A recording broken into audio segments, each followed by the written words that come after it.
सियावर रामचंद्र की जय। मेरे प्यारे देशवासियों, राम राम। जीवन के कुछ क्षण ईश्वरीय आशीर्वाद की वजह से ही यथार्थ में बदलते हैं। आज हम सभी भारतीयों के लिए, दुनिया भर में फैले राम भक्तों के लिए ऐसा ही पवित्र अवसर है। हर तरफ प्रभु श्री राम की भक्ति का अद्भुत वातावरण, चारों दिशाओं में राम नाम की धुन, राम भजनों की अद्भुत सौंदर्य माधुरी। हर किसी को इंतजार है 22 जनवरी का, उस ऐतिहासिक पवित्र पल का। और अब अयोध्या में रामलला की प्राण प्रतिष्ठा में केवल 11 दिन ही बचे हैं। मेरा सौभाग्य है कि मुझे भी इस पुण्य अवसर का साक्षी बनने का अवसर मिल रहा है। ये मेरे लिए कल्पनातीत अनुभूतियों का समय है। मैं भावुक हूँ, भाव विह्वल हूँ। मैं पहली बार जीवन में इस तरह के मनोभाव से गुजर रहा हूँ। मैं एक अलग ही भाव भक्ति की अनुभूति कर रहा हूँ। मेरे अंतर मन की ये भाव यात्रा मेरे लिए अभिव्यक्ति का नहीं, अनुभूति का अवसर है। चाहते हुए भी मैं इसकी गहनता, व्यापकता और तीव्रता को शब्दों में बांध नहीं पा रहा हूं। आप भी भली भांति मेरी स्थिति समझ सकते हैं। जिस स्वप्न को अनेकों पीढ़ियों ने वर्षों तक एक संकल्प की तरह अपने हृदय में जिया, मुझे उसकी सिद्धि के समय उपस्थित होने का सौभाग्य मिला है। प्रभु ने मुझे सभी भारतवासियों का प्रतिनिधित्व करने का निमित्त बनाया है। निमित्त मात्रम भव सव्यसाचिन। ये एक बहुत बड़ी जिम्मेदारी है।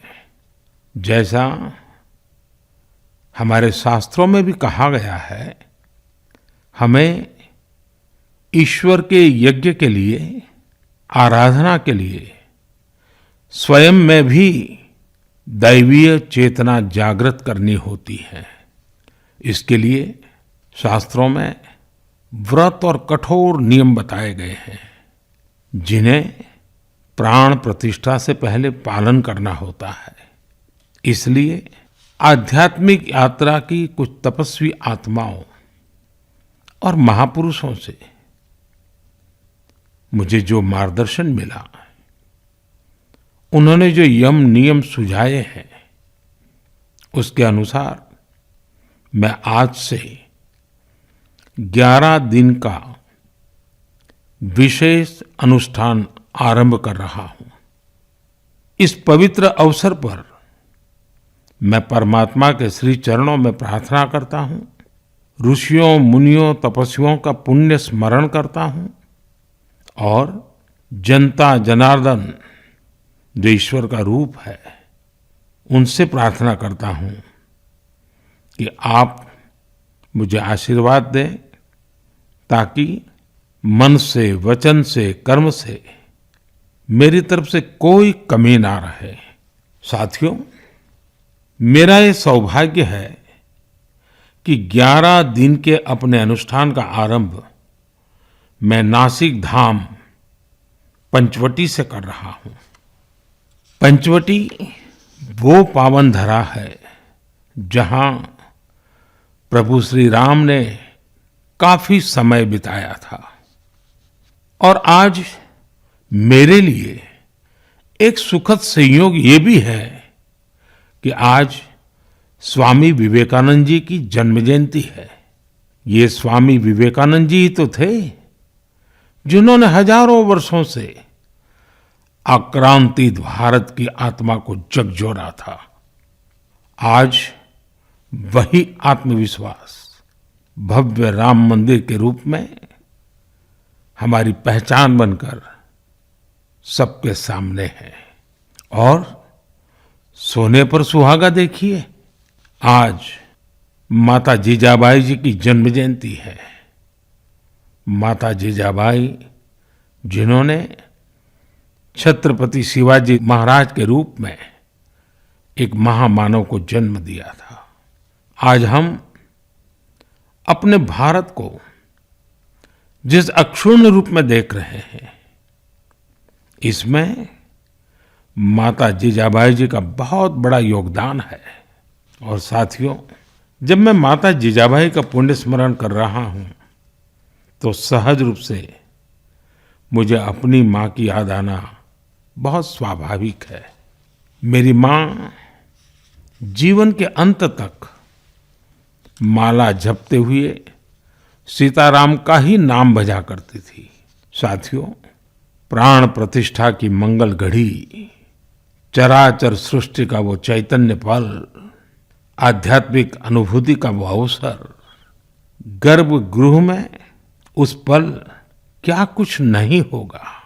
साथियों, शरीर के रूप में तो मैं उस पवित्र पल का साक्षी बनूंगा ही, लेकिन मेरे मन में, मेरे हृदय के हर स्पंदन में 140 करोड़ भारतीय मेरे साथ होंगे। आप मेरे साथ होंगे, हर राम भक्त मेरे साथ होगा और वो चैतन्य पल हम सबकी साझी अनुभूति होगी। मैं अपने साथ राम मंदिर के लिए अपने जीवन को समर्पित करने वाले अनगिनत व्यक्तित्वों की प्रेरणा लेकर जाऊंगा। त्याग तपस्या की वो मूर्तियां, 500 साल का धैर्य, दीर्घ धैर्य का वो काल, अनगिनत त्याग और तपस्या की घटनाएं, दानियों की, बलिदानियों की गाथाएं, कितने ही लोग हैं जिनके नाम तक कोई नहीं जानता, लेकिन जिनके जीवन का एकमात्र ध्येय रहा है भव्य राम मंदिर का निर्माण। ऐसे असंख्य लोगों की स्मृतियां मेरे साथ होगी। जब 140 करोड़ देशवासी उस पल में मन से मेरे साथ जुड़ जाएंगे और जब मैं आपकी ऊर्जा को साथ लेकर गर्भगृह में प्रवेश करूंगा तो मुझे भी एहसास होगा कि मैं अकेला नहीं, आप सब भी मेरे साथ हैं। साथियों, ये 11 दिन व्यक्तिगत रूप से मेरे यम नियम तो है ही, लेकिन मेरे भाव विश्व में आप सब समाहित है। मेरी प्रार्थना है कि आप भी मन से मेरे साथ जुड़े रहें। रामलला के चरणों में मैं आपके भावों को भी उसी भाव से अर्पित करूंगा जो भाव मेरे भीतर उमड़ रहे हैं। साथियों, हम सब इस सत्य को जानते हैं कि ईश्वर निराकार है, लेकिन ईश्वर साकार रूप में भी हमारी आध्यात्मिक यात्रा को बल देते हैं। जनता जनार्दन में ईश्वर का रूप होता है, ये मैंने साक्षात देखा है, महसूस किया है। लेकिन जब ईश्वर रूपी वही जनता शब्दों में अपनी भावनाएं प्रकट करती है, आशीर्वाद देती है, तो मुझ में भी नई ऊर्जा का संचार होता है। आज मुझे आपके आशीर्वाद की आवश्यकता है, इसलिए मेरी प्रार्थना है कि शब्दों में, लिखित में अपनी भावनाएं जरूर प्रकट करें मुझे आशीर्वाद जरूर दें। आपके आशीर्वाद का एक एक शब्द मेरे लिए शब्द नहीं, मंत्र है। मंत्र की शक्ति के तौर पर वो अवश्य काम करेगा। आप अपने शब्दों को, अपने भावों को नमो ऐप के माध्यम से सीधे मुझ तक पहुंचा सकते हैं। आइए हम सब प्रभु श्री राम की भक्ति में डूब जाएं। इसी भाव के साथ आप सभी राम भक्तों को कोटि कोटि नमन। जय सिया राम, जय सिया राम, जय सिया राम।